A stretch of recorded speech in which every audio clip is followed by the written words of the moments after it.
आप देखिए ना सनातन धर्मावलंबी की उदारता, आप देखिए हमारे यहां कहते हैं पहला ग्रास गौ माता का और अंतिम ग्रास जो होता है ना वह कुत्ते का। यानी गाय को भी हमने अपने हिस्से का दिया है और कुत्ते को भी एक हिस्सा उसमें प्रदान किया है।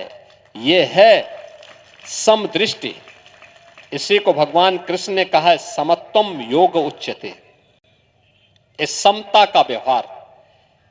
चींटी को भी आटा चीनी डाल करके लोग संतुष्ट करते हैं। कितना भी जहरीला सांप हो, नाग पंचमी को उसको भी लोग दूध बतासा चढ़ा देते हैं। इस देश के अंदर ही हो सकता है, दुनिया के अंदर नहीं होता है। लेकिन जो भी आया शरण मांगने के लिए आया तो शरण मिली। लेकिन यहां बहुत सारे लोगों ने शरण तो ली, लेकिन कुछ लोगों ने शरणार्थी के धर्म का निर्वहन नहीं किया। यहां आकर के हाथ की उंगली पकड़ करके बाद में गला दबाने का काम भी उन्होंने करने का प्रयास किया।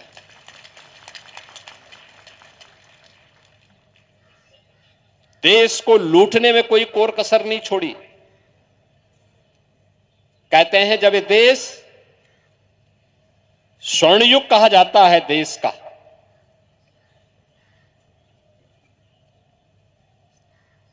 चाणक्य और चंद्रगुप्त मौर्य की का जो शासन था, याद करिए वो देश का स्वर्ण युग है। चाणक्य जैसा जिस देश में सलाहकार हो वह देश कभी विफल नहीं हो सकता। उनकी बुद्धिमत्ता, उनकी सूझबूझ, उनका अर्थतंत्र हर भारतीय को कृतज्ञता ज्ञापित करनी चाहिए। चाणक्य जैसा गुरु मिले, देश को सन्मार्ग पर लेकर के चले, समाज को एक नई दृष्टि दे और तब देश आर्थिक समृद्धि की, सांस्कृतिक और आध्यात्मिक समृद्धि की नई ऊंचाइयों को प्राप्त करता है। और उस समय कहते हैं भारत का दुनिया के अर्थतंत्र पर 45 से 46% हिस्सा भारत के पास था। यानी भारत दुनिया की सबसे बड़ी आर्थिक ताकत तो थी ही, लेकिन उस आर्थिक ताकत में भी भारत का जो हिस्सा था वह 45 से 46% था। हमले जब होते हुए गए, जब टूट फूट शुरू हुई, हम आपस में बंटते गए, मत और मत के आधार पर, संप्रदाय के आधार पर, जाति के आधार पर, क्षेत्र के आधार पर, भाषा के आधार पर। कहां कहां तक ये चलेगा? ये हमले भी बढ़ते गए, लूटपाट भी बढ़ती गई, लगातार ये चलता रहा।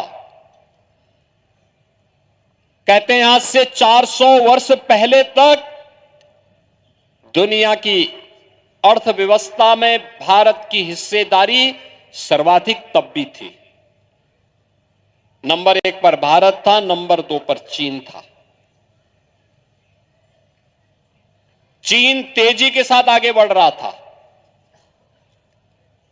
उस समय भारत को उस प्रकार का नेतृत्व नहीं मिल पाया था जो अपनी समृद्धि को और तीव्र कर सके। करता भी कैसे? जो देश अपनी सांस्कृतिक मूल्यों से, अपने आध्यात्मिक मूल्यों से च्युत हो जाता है, अपने महापुरुषों पर गौरव की अनुभूति नहीं करता, अपने मूल्यों और आदर्शों से विरत हो जाता है, उसका वर्तमान भी सुरक्षित नहीं होता और उसका कोई भविष्य भी नहीं होता है। और यही सब कुछ हमारे साथ भी हो रहा था। चीन बढ़ रहा था, लेकिन भारत को उस दिशा में आगे बढ़ाना है, इसके लिए जो कोई प्रयास होना चाहिए था, नहीं हो पाया उस कालखंड में। परिणाम क्या था? धीरे धीरे करके भारत धीरे धीरे करके कमजोर होता गया। मुगलों ने तो लूटा ही था, अंग्रेजों ने भारत की आश्रम पद्धति पर प्रहार किया। उन्होंने यहां के किसानों को, जो उत्पादक था, उसको कर्जदाता बना दिया। हमारा हस्तशिल्पी कारीगर बेरोजगार हो गया। देश दिग्भ्रम की स्थिति में पड़ गया।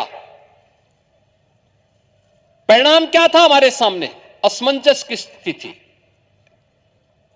एक ऐसा चौराहे पर हम खड़े थे जहां पर हर व्यक्ति किम कर्तव्य विमूढ़ की स्थिति में था। और परिणाम क्या था?